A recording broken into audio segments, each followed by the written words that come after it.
Bonjour à toutes, bonjour à tous et merci de nous retrouver ce dimanche sur le plateau de France 2 pour la seconde partie du documentaire consacré au pèlerinage de Shikoku, une des principales îles du Japon. Nous avons vu la semaine dernière la ferveur et les raisons qui poussent chaque année les pèlerins à se rendre sur les traces du moine Kukai, le fondateur de l'école Shingon, et à visiter les 88 temples de l'île. Un voyage de 1200 km, généralement effectué en une cinquantaine de jours. Nina Barbier nous fait partager la suite des moments forts de ce pèlerinage, souvent très émouvants.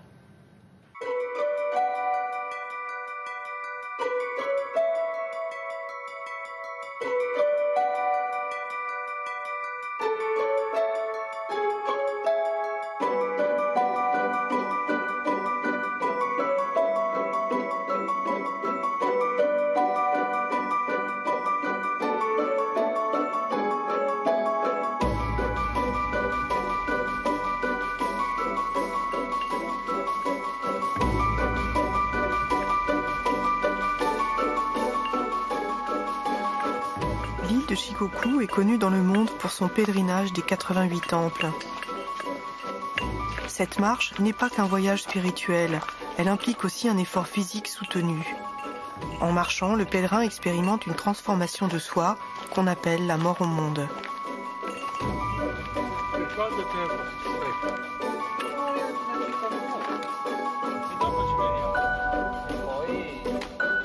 Ignacio et Alberto se sont rencontrés sur le chemin du temple 31.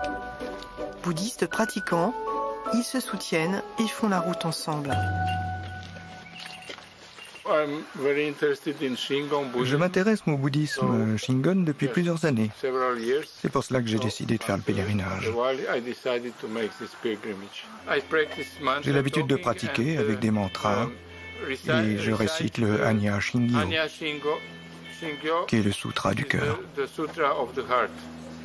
J'aime pratiquer la méditation. J'ai un maître taoïste, il s'appelle Juan Li. Maintenant, je vis en Thaïlande et j'aime pratiquer la méditation au marchand. Et je cherche beaucoup le silence intérieur.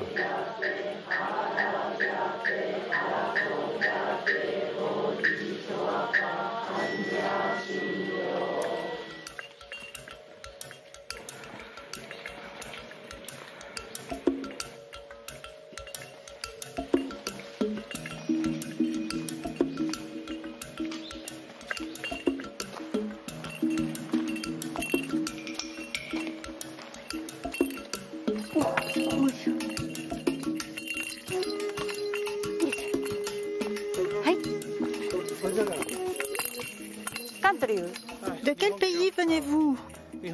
Je ne comprends pas le japonais. Ah, américain.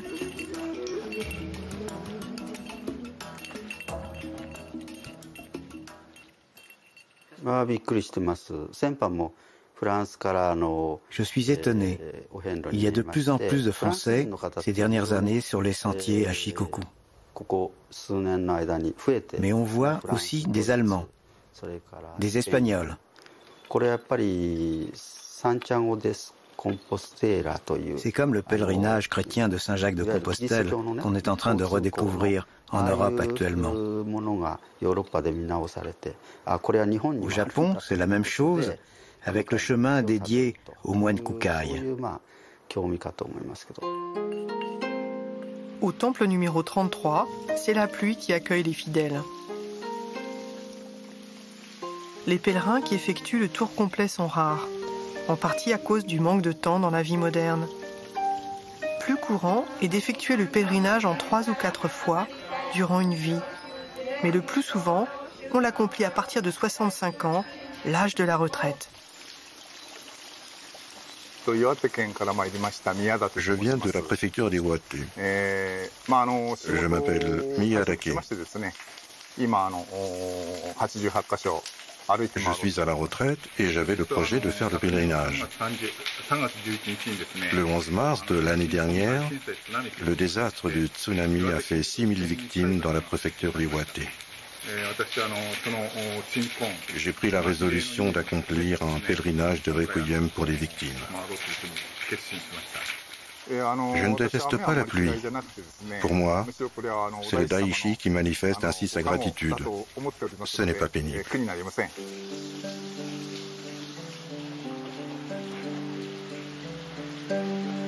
Compléter son carnet avec les tampons et calligraphies des 88 temples est considéré comme un accomplissement pour le pèlerin.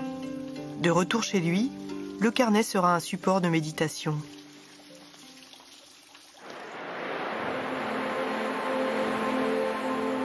La légende dit que le moine Kukai fut le premier à emprunter ce parcours en l'an 805. Le chemin passe par les lieux où il a vécu. Pendant sa période d'ascète errant, Kukai a médité dans les grottes du cap Muroto, sur la côte est de l'île. Ces hauts lieux du bouddhisme Shingon sont des étapes importantes pour les pèlerins.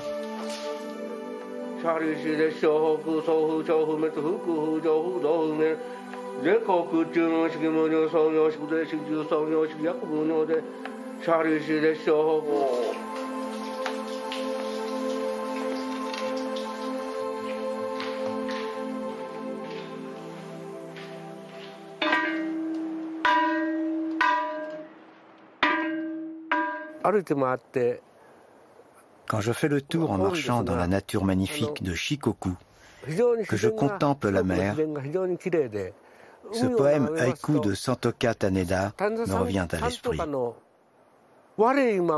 Nous qui sommes ici devant l'infini de la mer azurée. Si on récite toutes les prières 100 fois, on peut atteindre la perfection et on devient alors soi-même un Bouddha.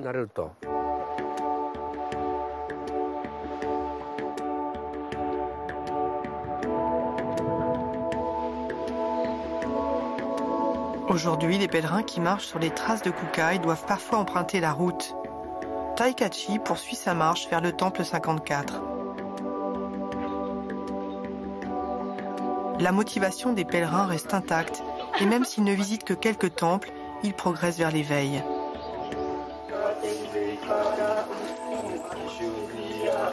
Taikachi vit à Shikoku et n'a jamais eu l'occasion de faire le pèlerinage. Aujourd'hui, un changement dans sa vie professionnelle l'a conduite à entreprendre la marche des 88 temples.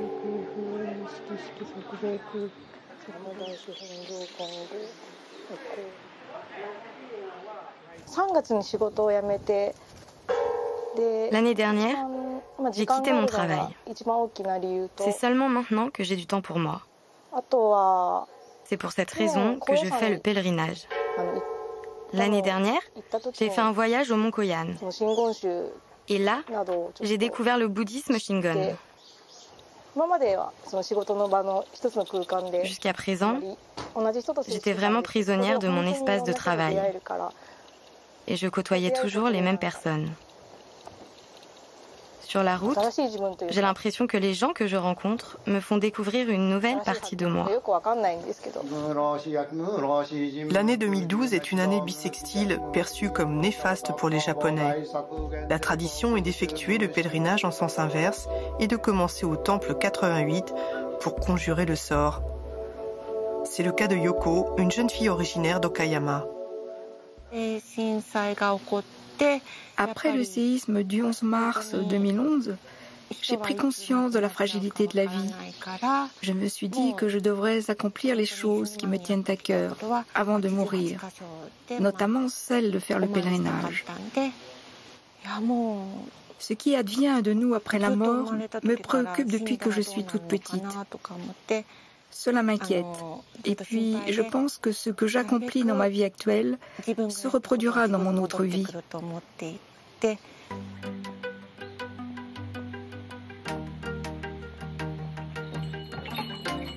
À l'entrée de chaque temple, on se lave les mains et on boit l'eau dans une écuelle afin de se purifier avant d'entrer dans le temple principal, le Hondo.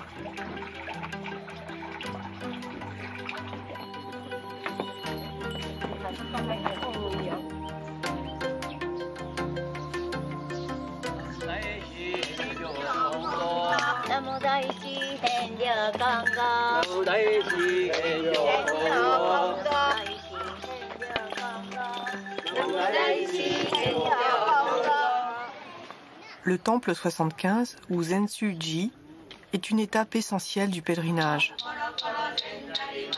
C'est pour les pèlerins le temple principal, car il est considéré comme le plus proche du divin.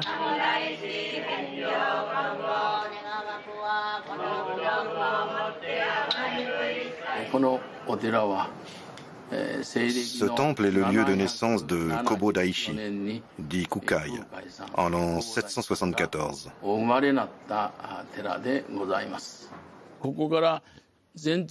D'ici, du temple numéro 75 jusqu'au temple 88 Okubuji, il y a une centaine de kilomètres. Il faut 2 ou 3 jours de marche ou une journée en voiture. Ceux qui arrivent ici, après de nombreux jours de marche, sont soulagés. Ils se disent « Ouf, c'est fini, courage ». Ils sont bien fatigués, mais confiants.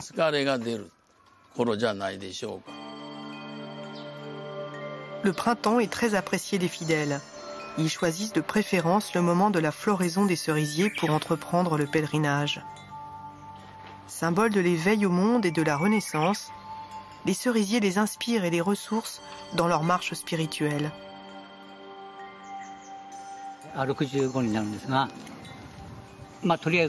J'aurai 65 ans cette année. En parcourant ces 1200 km du pèlerinage, j'ai pu renforcer mes capacités physiques et mes facultés de mémorisation, ce qui est déjà un bon point de départ pour réaliser mes projets. En marchant, je priais pour mes ancêtres et mes proches.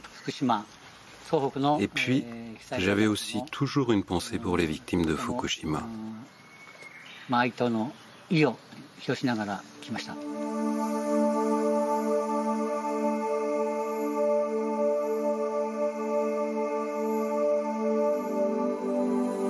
Pour les pèlerins, le temple 88 est un aboutissement de leur cheminement spirituel. Ceux qui ont marché plus de 40 jours expérimentent une joie et une sérénité particulières. Au temple 88, le but du pèlerinage est atteint. La boucle effectuée, on revient au commencement, comme si le pèlerinage n'avait ni début ni fin.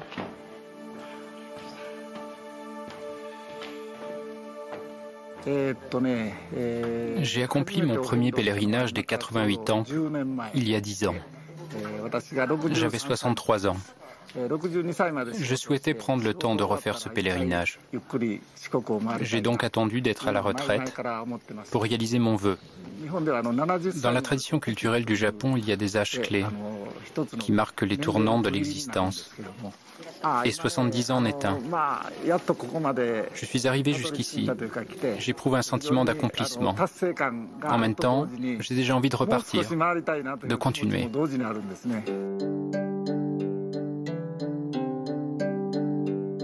À Shikoku, la beauté des temples et des paysages célèbre l'éphémère, l'impermanence, le périssable.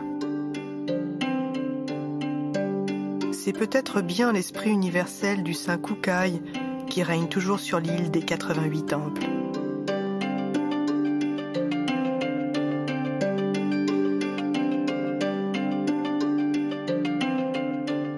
Vous pouvez approfondir ce thème avec cet ouvrage, Japon, aux éditions du Chêne, un superbe album qui présente les facettes les plus diverses de ce pays, à travers les maisons de thé, les temples et jardins zen, mais aussi des photographies plus contemporaines sur la société japonaise, entrecoupées de citations et d'extraits de livres. Vous pouvez voir et revoir cette émission pendant toute une semaine sur le site internet de France 2, rubrique Tous les programmes et Chemin de la foi. Merci à tous de nous avoir suivis. Je vous souhaite une très belle fin de journée.